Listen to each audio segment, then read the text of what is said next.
Hi, this is Kirk, and today we're going to talk about my garden. It's the end of June right now, and you can see that I have plants all over the place here that are growing very well.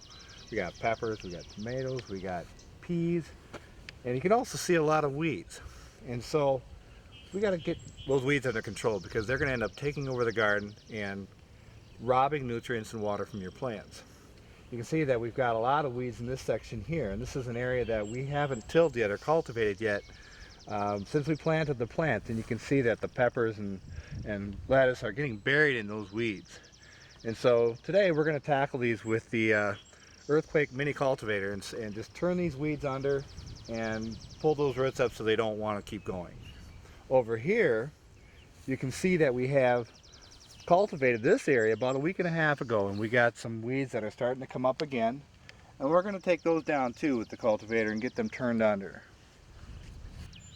With the most powerful engine on the market today for a mini cultivator, the Earthquake MC43 Mini Cultivator has more than enough power and speed to dig in some really tough soil conditions.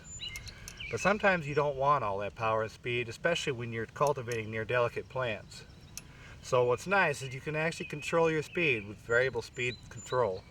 So you can slow down the till and the dig so you're not accidentally digging up your plants or covering them with dirt. As you can see here, you can get really close, like we've done here recently, and keep your plants intact. My garden used to be the side of an old barnyard, and as you can see, there are a lot of rocks in here that used to be in that barnyard. And when you're cultivating with an ordinary cultivator and it hits a rock, it just wants to jump out of the ground and run into your plants and cause damage to your plants. What's different about the Earthquake MC43 is that the handlebars are designed in such a way that they form a line from the user straight over the unit to the front of the tines. What that provides you is the overhead control that you need to help keep the unit on the ground if it wants to jump out. And the weight distribution of this unit is such that it wants to stay down and keep low without jumping into your plants. Most other competing cultivators out there have the handlebars come in behind the unit and connect in the middle so that it's more like a springboard. And it's very difficult to control that from jumping out of the ground.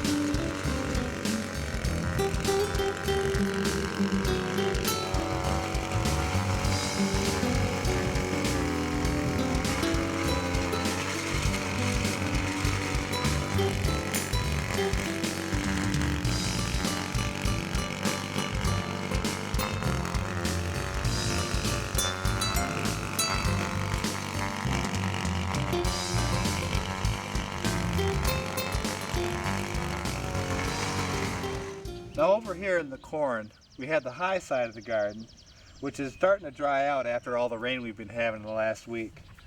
That rain will compact the soil a little bit, and when the sun dries it out, it'll actually become kind of hard. And it can be a little challenging sometimes to really dig efficiently. So we'll talk about ways that you can actually set up your cultivator and operate it so that you can actually dig in this very efficiently. There are three things you can do to help your cultivator dig better in the drier, tougher soil conditions that we get after a hard rain and after it's dried out in the sun.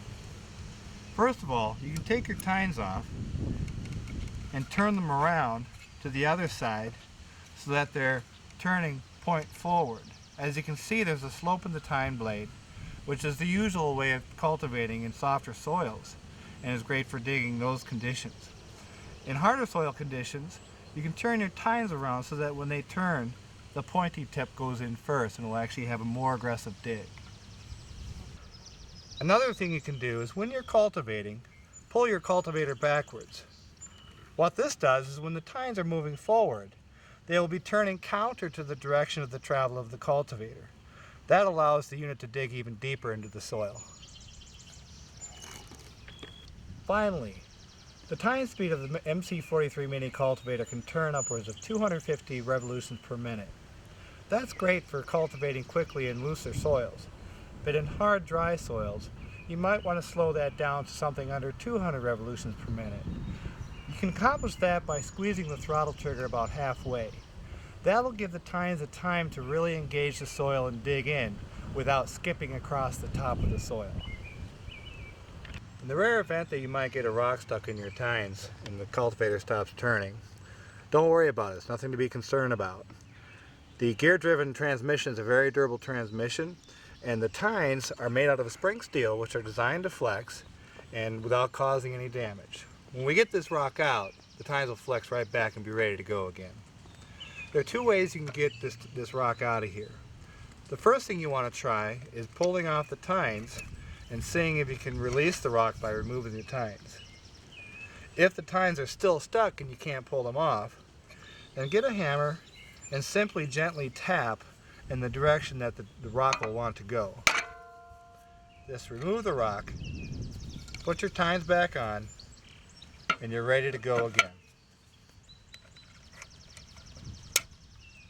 One final thing. Once we've cultivated the entire garden and turned it under all those weeds, we're going to go back and add a mulch material like these dried leaves. What this will do is help keep the weed growth down throughout the rest of the growing season and keep moisture in the soil for the plants.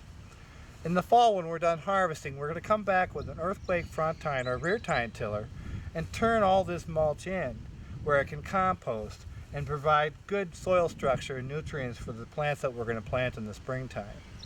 To learn about other helpful hints and tips, and to learn about Earthquake's full line of outdoor power equipment, come visit us at getearthquake.com.